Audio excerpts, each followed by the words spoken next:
Welcome to Brew Builds, your place for DIY home improvements. I'm Paul. Today, I'll be doing more of a decor thing by replacing the old stained fabric on this bench with some new fabric from a vintage shop. You ready? Let's do this!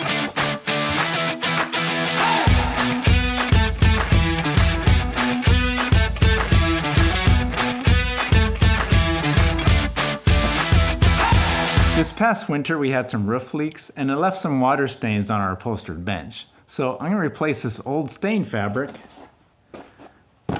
with this new material. Tools and items needed: new fabric, a pair of scissors, a pair of pliers, a staple gun, a screwdriver, an Allen wrench, and I also ended up using a Wonder Bar drill press and wood drills. Instead of purchasing the fabric from your standard fabric store, my wife went to a vintage pop-up market to find something classier at a better price. She picked up this material here. It has very nice texture to it and pattern that will go well with our farmhouse style. On the brew scale, technical ability I rate as a beginner. You just need to know how to use a staple gun and scissors. Physical ability I rate as easy. Pulling fabric tight and stapling doesn't take that much strength. The first thing I did was remove all the upholstery nail head trim. Then I removed the 4 Allen bolts which holds the top of the bench to the side legs.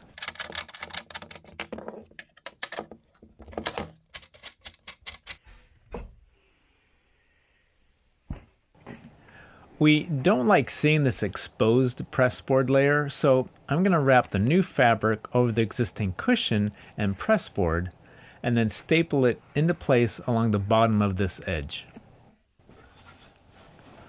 The new fabric has a woven grid pattern, so I'm going to make sure it's square with the edge of the bench before stapling it in place. Starting in the middle of the bench, I pulled the fabric up and over to start stapling it into place, working my way towards each end.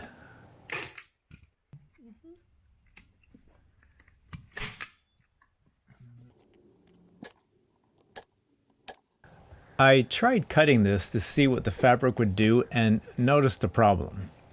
This material is made more like a rug and frays easily, and there wasn't enough wood on the side to work with. I think the solution will be to remove the wood framing, staple the fabric, then reattach the framing. Since this framing was attached before the original fabric was added, I need to figure out another way to attach the framing to the bench top. First, I need to separate the cushion piece from the pressboard base. It looks like they used a bunch of brad nails, some glue, and a few screws.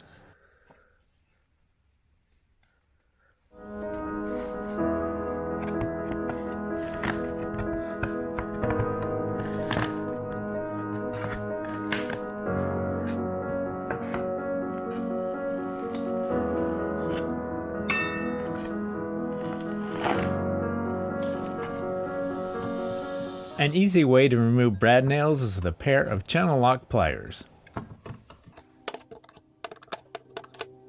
Since the 1x2 framing can't be nailed back on after this is covered with a new fabric, I'll use 6 1032 bolts 2 inches long.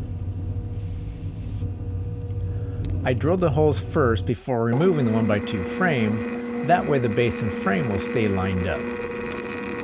I also countersunk the holes for the nuts into the frame so they're not noticeable.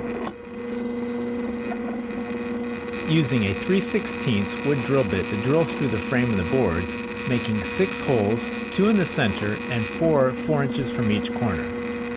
Then using a 1/2 inch spade bit to countersink the holes for the nuts.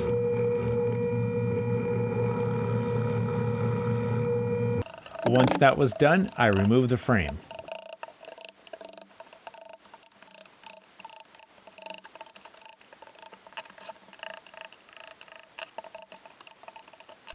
And marked an X to know which way to line things back up.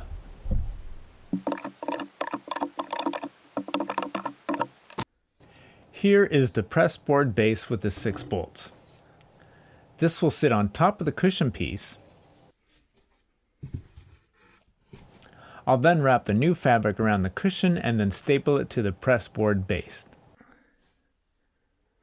Once that is done, the 1x2 frame will be bolted on.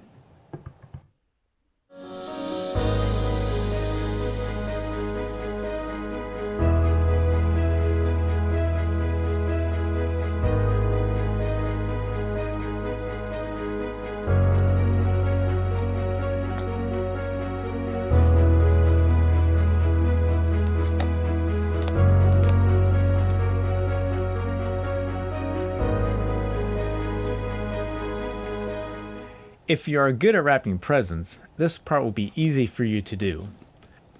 The trick is not to have any cut or frayed edges showing.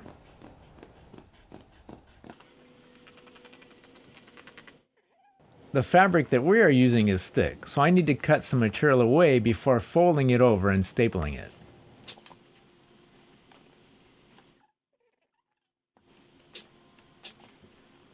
Also, having too many layers will make it difficult to get the legs back onto the bench.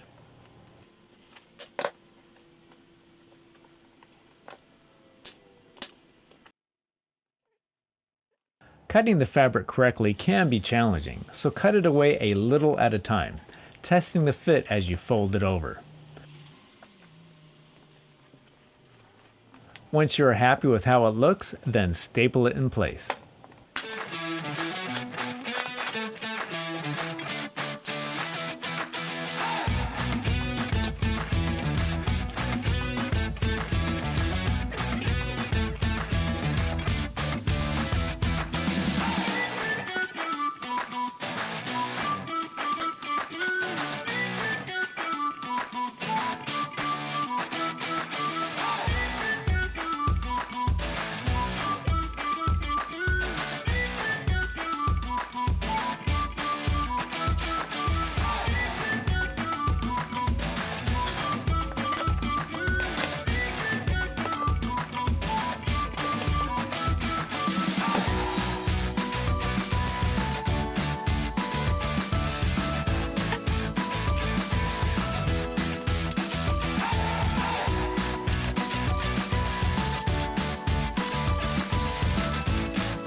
Alright, it's done and it looks a whole lot better than it did before with that old stained fabric. It was a little bit more challenging than I was expecting, and I think the biggest issue is just trying to use this heavier duty rug type fabric. It made it a bit difficult to get the corners to look nice, but I think it came out pretty good. I hope you learned something and enjoyed watching this video. If you want to learn how to clean your own carpets, check out this video here. Hit that like button for me and subscribe to Brewbills to see more DIY and decor videos like this one.